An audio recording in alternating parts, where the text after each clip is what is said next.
kalmado ang bunganga. Beep, beep, beep, beep, beep. Ang tagalupa na viral ang mukha. Bip, bip, bip, bip, bip. Bumibip, bip, bip, bip, bip, bip, bip, bip, bip, bip, bip, bip na ba? Ang lahat! Martian! Beep, beep, beep, beep. Enrico Pañero! Bip, bip, bip, bip, bip. Beep, beep, beep, Bip, bip, bip, bip, bip. Bip, bip, bip, bip, bip. Tikilaok! Tikilaok! Tututukuk! Ito na mga yes friend! Ang Yes FM Balitang Uy, inuulan ngayon mga yes friend ng batikos ang governor ng Isabela na si Governor Rodolfo Albano III. Na! Bakit?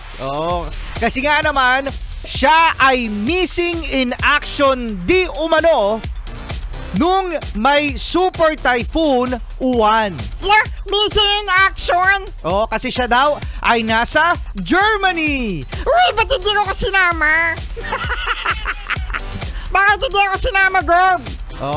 Ang rason daw ni Gob, na kay yes friend, itong si Governor Rodolfo Albano III, ay ayun daw ay na-schedule na ng mahabang panahon. So, ibig sabihin, nandyan na yun.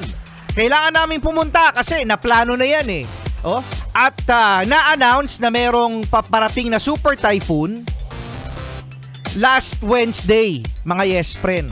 Last Wednesday. Umalis itong si Gob nung Biyernes. Na! Kahit na alam na merong bagyo na paparating at hindi lang basta bagyo, it's super! Super! Super! Super typhoon.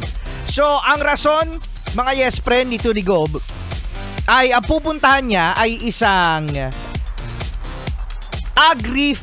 agricultural fair na kung saan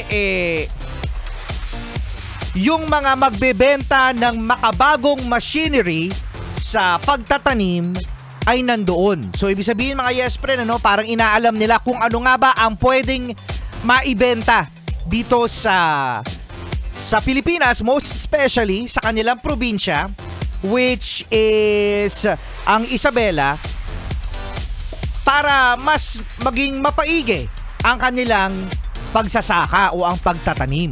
Yun nga lang kasi, bakit kasi nandun?